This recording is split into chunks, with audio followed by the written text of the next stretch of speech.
Hello and welcome back to Checkpoint Reach Podcast. I'm your host, Kelton, and today I'm joined by Matty. How you doing, mate? Good, mate. Nice to be back on the podcast last week. Yeah. And you've probably already noticed a little face appearing in the top right of your screen. Well, wherever if it is the top right. He's been in hibernation for 12 months, but... Here he is. Here he is, yeah. The sabbatical is over, boys. Yes, yeah, Perks is back on the pod. And we got the old band back together, technically. I can't remember. Was it us three at the start, or was it Sud might have been at the start? It flipped. I was a week late, but I'm still one of the founding members. There you go. So I waited for Sud to leave, and now I'm back. Don't put it like that. That is categorically not true.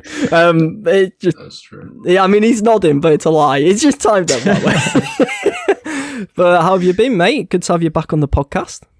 Yeah, it's been interesting. Today seems like it did 12 months ago. It's the way of the world these days. And yeah, it's good to be back. Yeah, chat some gaming news because obviously that is what we do on the podcast. So let's jump in, shall we, to the first topic of the day, which is going to be related to Microsoft Bethesda acquisition, reportedly partly responsible for Stadia studio closures. It says here the landmark Bethesda acquisition was reportedly a factor in Google's decision to close its Stadia game development studios. A report from Kotaku says that Google Stadia general manager Phil Harrison brought it up as a factor during a Q&A with staff following Google's decision to shut down their internal studios in Los Angeles and Montreal in earlier February. So, obviously, this is a topic that us guys wanted to talk about because, essentially, we got a lot of hate last time we spoke about Stadia because we were saying it was essentially doomed. And, weirdly, I actually think all three of us were on that podcast as well, last time we spoke about Stadia. I know I was because I went hard on Stadia being a bad idea. Yeah, you did. I thought Matty was there, but maybe he wasn't. But we did go in hard and we got a lot of dislikes, so... Let's chat about Stadia again, fellas. It's been an absolute, catastrophe, it would seem. Is this one of those I hate to say I told you so, but you don't actually hate to say it? I think it feels that way, mate. It does feel that way. I like how they've basically just decided to can their first-party studios for no reason and then cite Microsoft's acquisition as like the main or one of the big reasons for doing it. That is so bizarre. That just feels like they were going to do it and they were thinking about it and they were like, oh man, what can we say? What's the reason for closing our first party studios? Oh, Microsoft did a good thing. Let's blame them. It's so weird. Like, unless there's something we don't know about or that nobody knows about, because by all reports, it's just like how does that affect what you're doing? Other than like, oh, well, we can't compete with that. Yeah, there was essentially just quotes, and literally from Harrison himself just said, pointed specifically to Microsoft's buying spree and planned acquisition of Bethesda as one of the factors. It just seems a very odd thing because that could happen in the gaming industry at any point. Yeah. So it means what if it just happened down the line? It was over. If you're talking about a race, Microsoft were maybe 80% of the way to the finish line already in winning this battle of the what the streaming platforms, because xCloud, it works for one, and Stadia works as well, to be fair to it. So let's be honest, the hardware, the technology is at a point where it's finally starting to work and finally starting to be usable. But Microsoft already has the back catalogue of, thousands of existing games that, they don't have to really pay anything for because they're already on Game Pass. Google obviously is maybe starting the race, the 100-meter sprint, and they ran 1 meter and then just decided to give up. It's like the race was already. We tried, Microsoft boys. Were already winning. It's like, it doesn't make any sense that this is apparently the straw that broke the camel's back. It's like it's very bizarre to me. It smells of. I think eventually it will just be sold because I think the servers and the technology behind Stadia. If you look especially recently at Cyberpunk, one of the best, easiest ways to play Cyberpunk at its best settings was to use Stadia. So, the technology works, but to just give up on it like that at a whim just screams to me that they haven't really got the full backing of Google, and they'll probably just, sell the brand at some point. I was going to ask you actually about that with Google, because I thought this felt really odd to have a name like Google behind the project and for it to just go out on a whim like this, or with a whimper, because Microsoft bought an existing company or studio. I find that really weird. Did you not think like Google would try and fight back in some way, and rather than giving up at the first sign of competition? Yeah, I guess I did, but I mean, they probably just looked at the numbers and seen how few people have adopted Stadia, and just the value proposition. If you look at xCloud with Game Pass Ultimate for £12 a month, compared to any of Stadia's packages, they're just getting blown out of the water on value proposition. So it's they probably just looked at it and thought, you know what, we're better just pulling the plug on it now, as opposed to losing any more money and just throwing it down the black hole, really. Mm. I think it's really funny how there's the quote in the article that we were working off that says about a week ago that all the first party guys had received an email from Harrison saying what a good job they were doing and keep up the good work, all that kind of stuff. Oh. And then a week later they're canned. That is pretty poor. That is just such typical industry work, isn't it? I mean, crazy. It's like as if he literally sent out the email and he's like, yeah, really happy with that. Turns around, turns his TV on or whatever, goes on Google, and he's like, what? Microsoft? Right, no, it's over. I'm done. And it's over. We tried. Good effort. I think it's going back to Matt's point though, like within your own framework, and then this is what one of my biggest points with it was in the first instance, was that not everybody has the framework to be able to use Stadia to its full potential. So the audience that they were going for, like, fair enough, if you live in an area and you have your own setup that's capable of getting the most out of it, it's great. But if you don't, why would you throw away your existing library of anything, whether you're like an Xbox player or a PlayStation player, even like PC players? Like, why would you stop doing what you were doing and give up all the things that you own to go and invest in Stadia? Why? You're gonna rebuy everything that you've already bought if you're into the catalog of games that they had, because they didn't have many. I know they plan to add loads more by the end of 21, but we're at the beginning of 21 here. It felt very niche, didn't it? Very niche category of people, like audience that they were going for. In the modern era, like, we all hate it. You get a new game and there's like 100 gig update on day one, or like 100 gig overall with the installation and day one patch.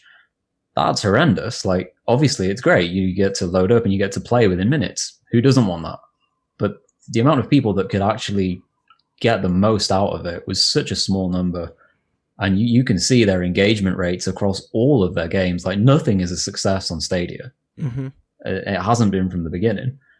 Even their biggest titles, that they just get blown out of the water by other platforms, which I guess was always going to be a thing. But there's no growth. It's just been a low engagement rate to begin with. They're not on the rise with anything in particular. So you can say the writing was on the wall before this even got off the ground. Yeah. We certainly had our opinions that it would be that way, especially after we seen the business model. I can't quite remember now how much it was, but it was a pretty hefty subscription fee, wasn't it? Just to be able to play games once you bought this, obviously purchase the console itself. Yeah, you had to purchase the console itself, and then you could buy like one of the number of different packages. I can't remember what they called it. It was a Stadia Pro or something like that. Yeah. Whatever it was, and then you could like increment up with whatever suited you best.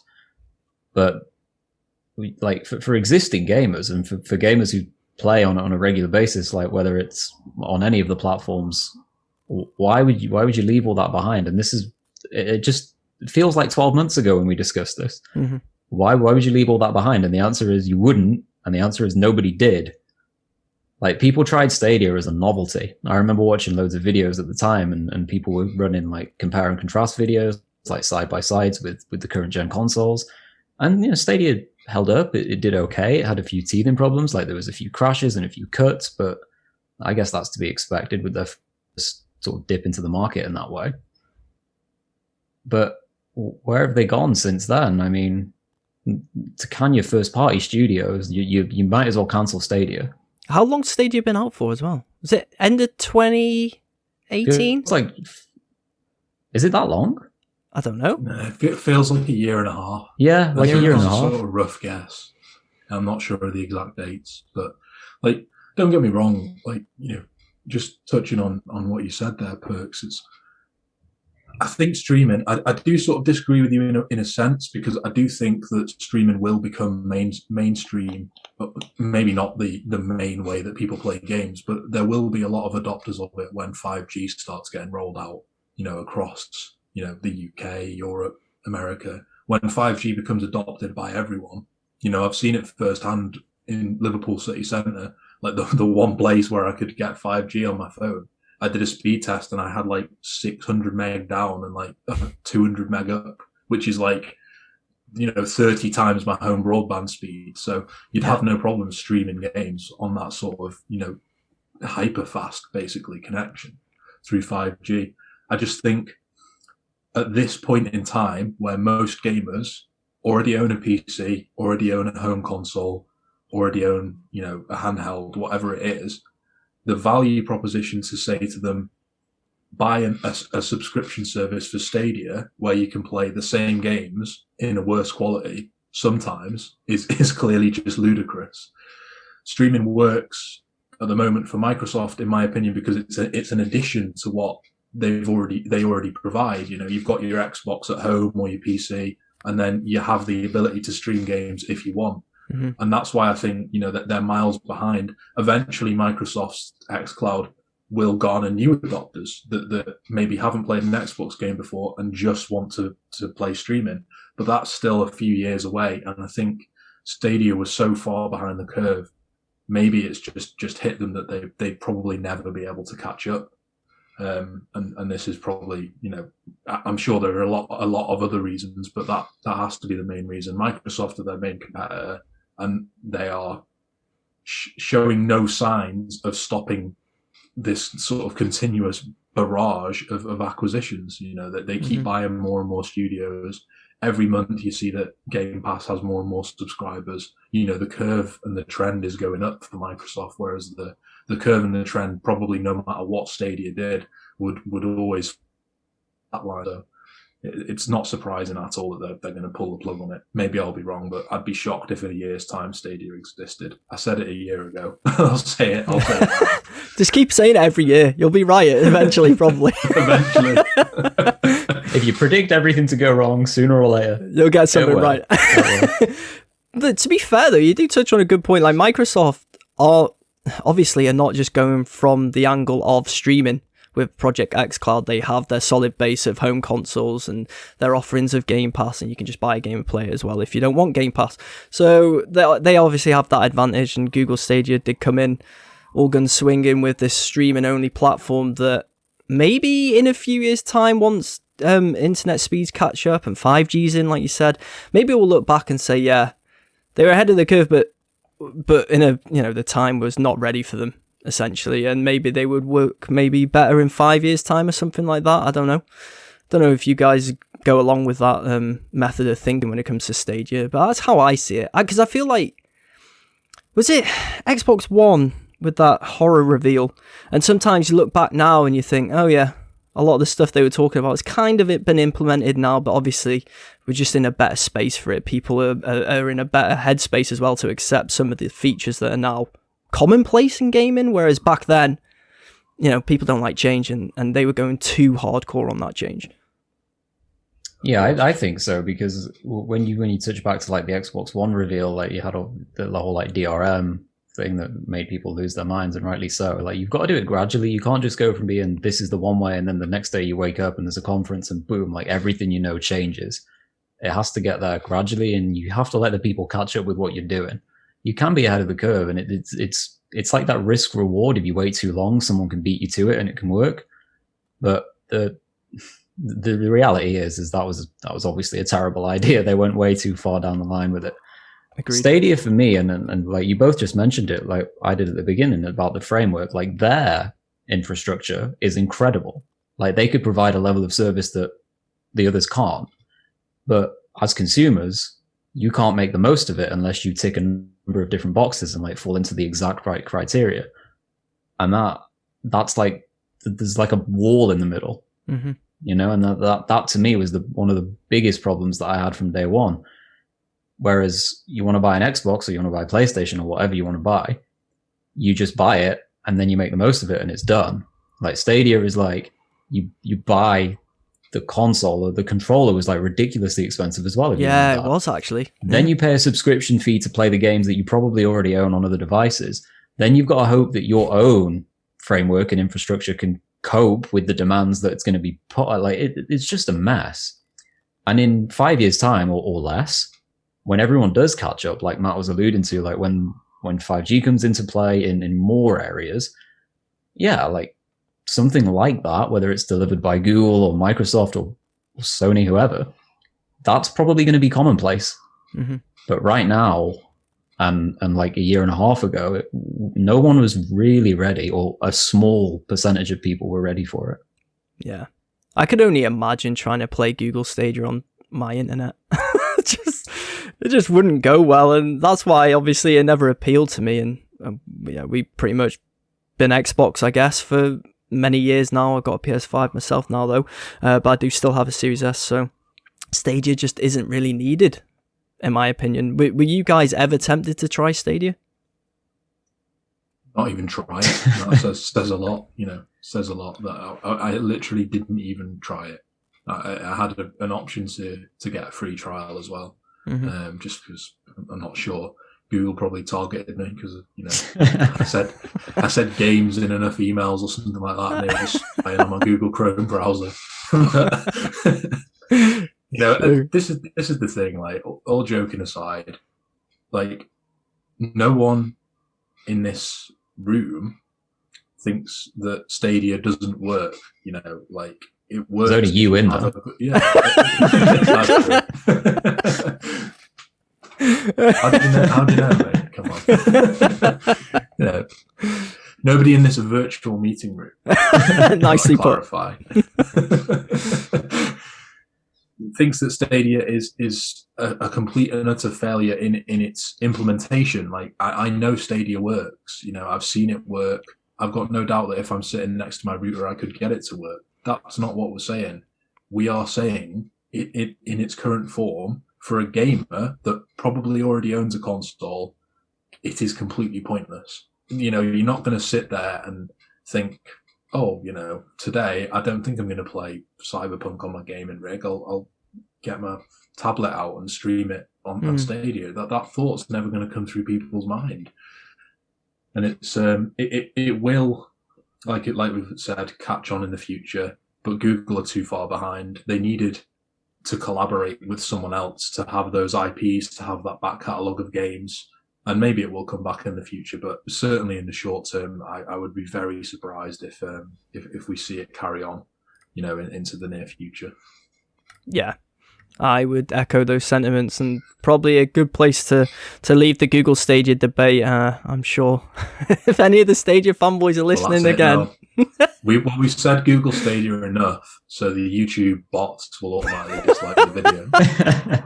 Yeah, send it out to the army. Who's going to get us? Probably is, mate. Probably is, but yeah, we've given our thoughts on Stadia, so you'll have to let us know in the comments below if you are watching on YouTube your thoughts on Stadia. Obviously, last time, like we touched on, you didn't agree with us, but I don't know, maybe your opinions have changed. But let's move on to the second article of the day anyway that we want to discuss, and that is Xbox Series FPS boost. 5 Xbox One games now run at 2 times frame. Microsoft today lifts the lid on its brand new FPS boost technology, a series of system level tweaks that allows legacy Xbox One titles to run with twice or even 4 times the frame rate on Xbox Series consoles. And then they list some games here like Far Cry 4, Watch Dogs 2, UFC 4, Sniper Elite 4 and new Super Lucky's Tales are the first 5 titles to support the new feature. This article then goes on to talk about some other titles and stuff that will be getting a boost and whatnot. But what do you guys think? Is this obviously a good thing, or you guys not too bothered? Are you looking forward to going back to playing Sniper Elite 4? I personally cannot wait to go back and play the new Super Lucky Sale. Come on, that's exactly what I want. That's actually doubled to 120 FPS. Yeah, so you can look there. So, but yeah,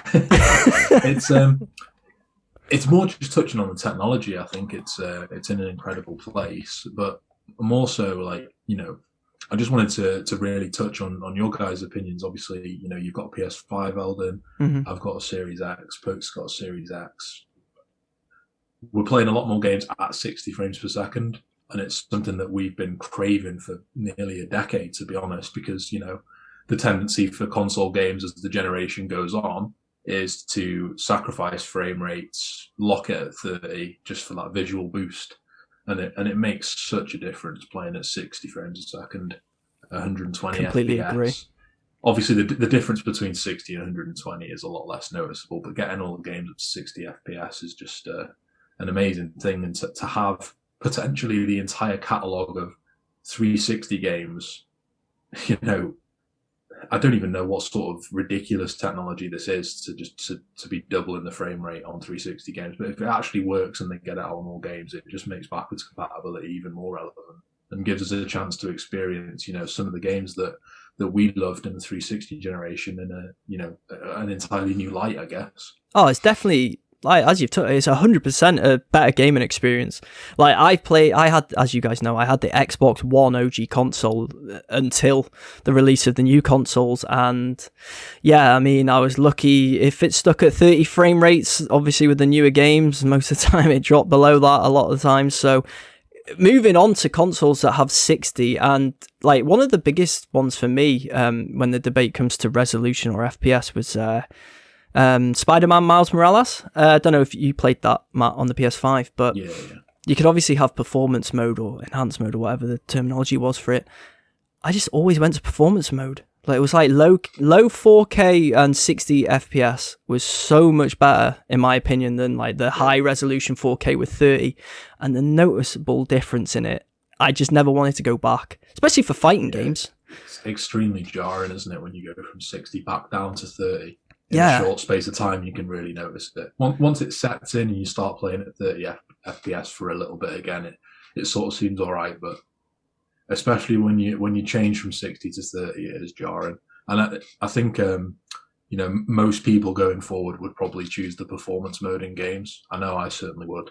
I will. The difference between 4K and 1440p is really not that noticeable at all, to be perfectly honest. And I think most people would rather have 60 FPS in most games. Mm-hmm. Yeah, my take on that, it's funny you said the word jarring. I was sitting here listening to you guys thinking, it's so jarring. And then there's exactly what you say. But when you're playing like the same genre of game, so I'll use like, if you're playing a first person shooter game in 30 frames, and then you go to 60 and you go back to 30, my God, it's horrendous. Mm-hmm. It is absolutely horrendous. And I've been doing that for like the last year or something like that. Obviously, we were like massive on Warzone. I know, Eldon, obviously you still play quite a lot, but I've come away from it now. But when I was playing Warzone at 60, and then I was going back to Destiny 2, which is like obviously a different kind of shooter, but 60 to 30 all the time. It is like the worst experience as a gamer. It's horrendous. And obviously with the patch that brought things forward for Destiny, it's like you go from Warzone Destiny and it's like sharpness. You just can't go back. Yeah. So if you're somebody who likes to enjoy like the old games, if you like exploit Game Pass to the best of its abilities, and you're playing like tons and tons of old games, and if they can bring this technology across the board and not just with a select few titles, then amazing, right? Because you're going to go back and it's going to feel like you're playing a game from 10 years ago that feels like it was made last year. Mm-hmm. And that's a crazy level of expertise, I'm sure, to get it to that level. The article mentions it's almost tricking the games. Like the game itself thinks it's still running in its original form, but it's been brought up to like 2 or even 4 times higher with the 120s. That's crazy. I was going to say, how are they... blows my mind how they're even doing this, to be honest. Yeah, because some games you go back to, like, do you ever have a game where you feel like really nostalgic about it? You go back to it, it might be like 8 to 10 years old, you play it and you think, oh man, Clunky. I can't do this. You play for about 2 minutes, you just turn it off. Like now, that wouldn't be a thing. Yeah. Obviously, if they expand it on just the titles that are mentioned this far, but that is such a cool thought. Well, the game that jumped straight to my mind when you talked about that was Mass Effect 1. But That's I know exactly what I had in mind. Yeah, I know we're getting obviously the we're legacy, getting the legendary or whatever it's legendary. No, you're right, legendary Yeah. edition. But yeah, imagine going back, man, like without that, and it just brings it up. Wow. Mate, I'd love it. I mean, yeah, like we said, we're getting the Legacy Edition, a Legendary Edition. Why am I keep calling it Legacy? We're getting the Legendary Edition, so we're going to get the enjoyment of obviously all the enhancements. But if we didn't, and I was going back, mate, I struggle to play that game. When I think, I'll replay the trilogy, I don't really want to play one because of that, even though I love the story, but it's just clunky and it doesn't feel right. But if with this thing, this new system in place, it's going to be incredible, man. Like you touched on, we can jump back to games and just, it's going to be such a different experience, and we're going to be able to relive some of our old classics as a result. And I love backwards compat anyway. I think we're all big fans of it. So this just enhances that for me. I mean, we go back to Gears still. Yeah, we do. we go back to Gears still, and we play it, and we just think, God, like this is great, but we've definitely gone too far over the hill now for it to be enjoyed as it was back then. Obviously, you still can't get rid of the horrendous idea to put that crazy camera shake in. Oh, but God, yeah. Just the way the game looks, like that. I even remember, like, to the day when we first started playing it, we thought it was the best thing ever from a visual perspective. It's absolutely terrible. Yeah, but back then, it was great. Yeah. But if they could ever, like, reach a point where the sort of, it didn't feel like you've been put in a time machine going back to play it, then yeah, no, that would be so cool. It's finally given us the chance to experience what a lot of PC gamers have had for years, which is being able to play old games in playable resolutions and frame rates. The fact that, like, let's be honest, like, Microsoft get a lot of crap, and they didn't have to do this. They've not had to do any of this. This is just all. This isn't making the money. And like, backwards compatibility is not making the money. It's probably just making developers pissed off more than anything, because less people are likely to buy remasters because of it. So from a monetary standpoint, there's no reason for them to be doing this. It's purely based on customer feedback and customer satisfaction. I think as much as people love to hate them, they need to be applauded for it, because they took the L big time in the beginning of the Xbox One era, as we've spoke about a million times on the channel. Rightly so. But yeah, exactly. But the just constant feedback that they're taking into account is really good. It's good to see, and I think long may it continue. Really, the Xbox One X, the Xbox Series X, and the Xbox Series S have all been like really, really brilliantly built pieces of hardware, and they've listened to customer feedback. Yeah, on the games front, they don't have that many exclusives, shall you say, but does it really matter, because most people play multi-platform games anyway? If you go and look at the figures, like we've looked at it a million times. Most of the best-selling games are multi-platform, and that's what most people care about. I think the internet's done a good job of telling everyone that Xbox is crap, and at the moment it really isn't. I think the PS5 is an amazing console as well, but the Series X and the PS5 are extremely closely matched, and both brilliant pieces of hardware this generation. So it's not going to be an interesting battle, because Sony will blitz them in all sales categories, I've got no doubt. But I think they've done a good service, for gamers, and they're not going to get back on top. It's not going to be like the 360 days, where they were winning for 5-6 years at the beginning of it. Obviously, at the end, the PS3 and the Wii, as terrible as that was the king of Gen 7. Oh, it's everywhere, mate. Everyone had a bloody Everyone had Wii bowling or whatever it was. Perks loved that. I had the Wii bowling. Perks didn't play that. I'm sure you did with the footy lot back in the day. I think you hated it. I'm pretty sure you gave it a go and hated it. If I did, it was probably like a 5-second experience. I'm not playing this. This isn't shit. for me. I didn't own one, I'll say that. I think, though, when it comes to the Xbox side of things, like,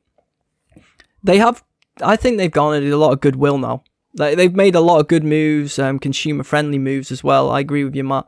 The one thing, though, that is left for people to judge them on, I know you say people don't care as much about exclusives anymore, but I think that will be exclusive games will get them over the hurdle of this meme that they're shit, in my opinion. Look, they've been buying studios for about 5 years now, like, They have Come to on. deliver something. Come on, like, yeah, I mean, if Doing what Halo's Microsoft first do showing was best. anything to go by, then, wow, they've got a long just- way to go. That's what Microsoft do best. They just get out their wallet and just go like that and just fucking throw it at something. And then, you know, 10 of the studios will probably be crap, but 10 will probably make good games, and that's all right. Well, it's yet to be seen if any of them pay off, but, you know, they've bought so many studios and they've pumped so much resources into making games. You know, a betting man would say at least 5 to 10 of those games are going to be, you know, AAA, you know, great exclusive titles. I'm still waiting for them to deliver on these exclusives that we saw adverts for about 10 years ago. I can't remember. Was it Horizon? They said they wanted to make in the job advert for the game, it was like, must make a Horizon style game or something like that. Open world Horizon. Yeah, something like that. Yeah. So I'm still waiting. Well, I was speaking to Sud about this off air. Rest in peace. I can confirm he's not dead. We were like, the Perfect Dark trailer, I was so disappointed when I saw that, you know, man. It's going off topic, but it's like, that was the studio, the initiative, that was supposed to be making this AAA, as you've just alluded to, Horizon-style game. Oh, yeah, great, a new IP that we can get behind. And then it's like, oh, it's Perfect Dark. It's Perfect Dark. You know? I get that it's a beloved franchise, and it's easier for someone to go, right, you've got a brand name behind your project, but we've seen it doesn't really matter. Like, people are willing to get behind new IPs as long as they're quality. You know, no one sat there and said, I'm not going to play Horizon Zero Dawn because it doesn't say, you know, whatever, Perfect Dark or SOCOM or whatever in front of the name. It doesn't make any sense to me that I'm hoping they do have some new IPs, because that's what people are really craving. Like, the IPs that Microsoft have got left have been dead in the water for a long time. The only like big, massive IP they've still got left is Halo, and their intention seems to be to wreck that as well. So, you know, by the time that Halo Infinite's out, if that's a failure, I mean, pretty much all of their big name IPs they're still big names and they still sell. Forza sells. It is a big IP, but it's like, it's just waning in popularity. Oh, they're so tired now, though, man. Like, Forza, it's like we know what's happened with Gears, and the first look of Infinite was just diabolical. There's no surprise that got set back so far. They've needed something new for a long time now, and I don't mean new like new on Game Pass, new AA game, like a real big hitter, like whatever the next Halo is, whatever the next Gears of War is, like that's what's going to define them in the not too distant future, really, as far as I'm concerned, because look, these games and these studios, like whether it's the initiative with Perfect Dark, obviously that's not anything new, but it's sort of a rebirth of the franchise. The ones who actually come in with the what would be like Horizon-esque games and the brand new games, the new IPs we've never seen before, if they all tank and if they're all like, yeah, you can take or leave it, where do they go from there? Like they've invested so much time, so many years in that. If that doesn't come off, like, what do you do then? They go throw more money. Just take Game Pass multi-platform. Sell Bethesda to Google and everything will be fine. Yeah. I must admit, when it'll come full circle. Yeah. They'll sell Bethesda back to Stadia. And then in 5 years, I'll be sitting here like with egg on my face saying, I apologise. Stadia was the best, was the next best thing. Something tells me recording this on Stadia. Could you imagine? Oh my god, that would be tails between the legs sort of thing. But I think when it comes to exclusives, they have to really deliver, don't they? Now, after making all these headways and buying and acquiring studios and building their portfolio studios and promising like it's coming, don't worry, the exclusive games we're going to deliver on. Well, we're getting to the point now where they're going to actually have to back up their words with games that do deliver. Because what was the last good exclusive that you actually played from Xbox? What actually jumps out to you? Like a legit question. The Horizon games are the only ones, really. That's it. And that's only if you like racing. So, if you don't, then you're stuffed. Yeah, exactly. It's real niche. It's weird, that they're making a Fable game. But, all the best. I like Fable. Yeah, well, Playground are a great, great developer. So I'm hoping that they do Fable justice, because Forza Horizon's a really, really solid series.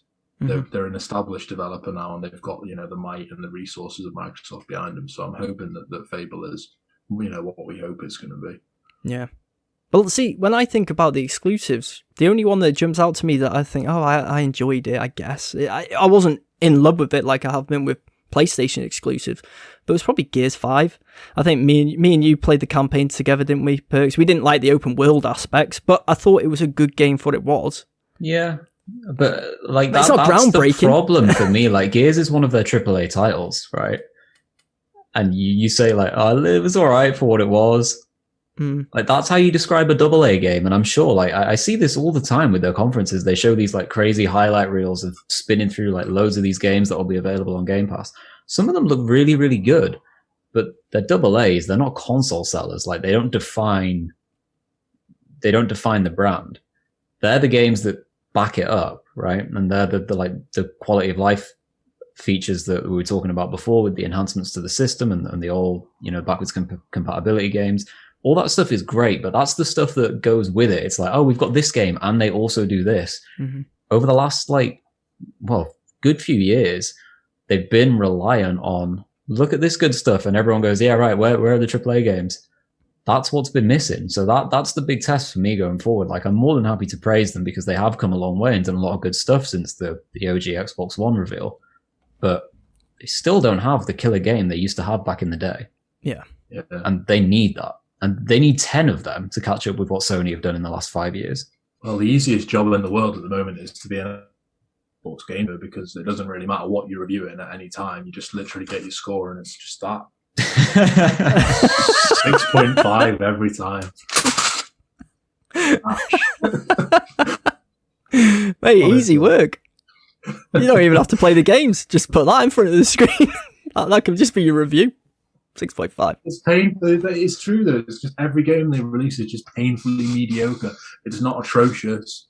It's not great. It's just here, and it's just depressing. It's like they need that one game to get people going. Wow, Xbox are a thing again, or I want to try that. And even if people get Game Pass to try it or play it on their PC, it doesn't matter to Microsoft. It's still making the money in it. Increases their sort of mind share, I guess, of gamers, around the globe. I mean, Sony have been killing it with their exclusives for years, and I've got no doubt that will continue. Yeah. No doubt at all. Well, I just go off like friends as well. Obviously, the P Bros, mentioned them on the podcast. They've been on the podcast as well. But talking to them, like, they're on the Xbox side of things, but they always talk about, I would like to get a PlayStation to play the exclusives. They like Spider-Man, they like look of Spider-Man and Horizon and even God of War. And then that's like, well, that's understandable. But what person is on the other side looking at an Xbox going, I really want to play Gears 5. Yeah, they aren't there. I don't want to play Sea of Thieves. Sea of Piss, yeah. I want to play State of Decay. Yeah, exactly. What's luring you? Sea of Piss. Mate, that might be Sea of Piss now, but that wasn't on day one, 6.5. 0 on day one. Was it sail the sea simulator on day one? Mate, which one was it? You, Matty, who convinced Perks to play that on day one, even though he really didn't want to? I had nothing to lose, right? I mean, it was free at the time. Like the subscription was there. But we used to go out all the time, like, together, and we'd be, Perks, get it. You got nothing to lose. Let's do this. And I remember saying so many times, you can see that is the worst game ever. There is nothing in it. They have shown nothing to do. Sure enough, there was nothing to do. You could play the thing. Like, I don't even know what they're called. The harmonicas or whatever it was. Oh yeah, it's not Daniel a harmonica, Bryan. Is it? Like, yeah, what's it called? Is it accordion? Accordion. Yeah, it could be. Yeah, that's it. So that was great. What else did you do? To be fair, the first half an hour we were having a laugh. We're there, like you said, playing the accordion, Daniel Bryan's theme, and then after that, it's like, what's next? And then someone just starts playing it again. It's like, hey. It's like, oh yeah, nothing. Yeah, so there you go. That's not going to lure you. Right, you're absolutely right. If we were all PlayStation mains and we'd been playing since PS3, PS4, PS5, and we were sitting there and we all had PlayStations, we would not be sitting there and going, oh, that game looks good on Xbox. Yeah, no, you just wouldn't. So now they're in that, they're in the time frame now. They just have to deliver something, surely. Are you confident they will? That'll be the last question on it. Are you genuinely confident with the studios they purchased that they will deliver quality exclusive games? I'll be honest, I'm not, because I feel like we've had the wool pulled over our eyes for quite some time now, where it's just been the games are coming, and every conference it's the same thing. Where is it? We're like 4 or 5 years down the line since we've been hearing that tagline. So I think you can build up too much expectation in people's minds, and maybe like that's part of the consumer's problems as well. Like in my mind, whenever they deliver, it's going to be incredible, but when I actually sit back and look at it from the outside, it's probably not. It's just been coming for quite a long time. So your expectation is building and building and building. And like when you saw the first part of Infinite, that they basically had to say, hey, we need to stop and do this again. Like, well, the quality wasn't there. So obviously, no. Speaking of the quality not being there, Matty's light stand just gives up halfway through. I knew that was going to happen. Mate, that is staying in. So as you've seen with Matty's light, that's the perfect analogy for Xbox. They build you up and then they just let you down straight like that. And crush your head. Just completely kill your hopes and dreams. So yeah, I'm going to temper my expectations for now, even though I really wish I could be excited about it, but it's been too long. Yeah, it has been too long since they delivered. What about you, Matt? Are you hopeful of them delivering a quality exclusive game or games? I guess so. It just as a numbers thing. As a numbers thing. Well, it's kind of how I feel, because it's like I feel like the quality control at Microsoft is bad. I feel like the fact that they hyped up Halo Infinite, the fact that they used that as the game to show off the power of the Series X, and showed that, shows to me that there is a lot of clueless people at Microsoft in the QA department, and just, you know, there's the quality of games is not as high as should be expected with the money that they're pumping in. So I have got every hope that you know, there will be a couple of sort of golden eggs for them out of this sort of bunch, but I do.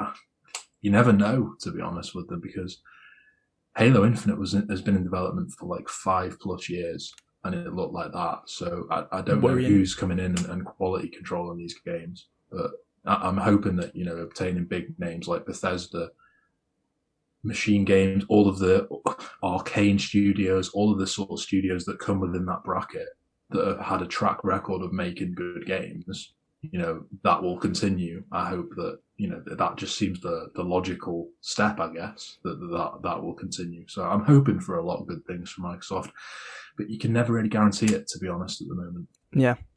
Hope more than expectation by now. I think that's where I sit. I'm with I'm hoping for good games, and they have made positive strides for sure with consumers and stuff over the recent years, and I will give them that. So now let's just hope that they do deliver some good exclusive games. I'll remain hopeful. We'll see how it plays out. And if you are watching us on YouTube, please let us know your thoughts in the comments below. Give us a like and subscribe to the channels. That'll help us to grow. If you're listening to us on any audio platform, leave us a nice review and pass on the pod also.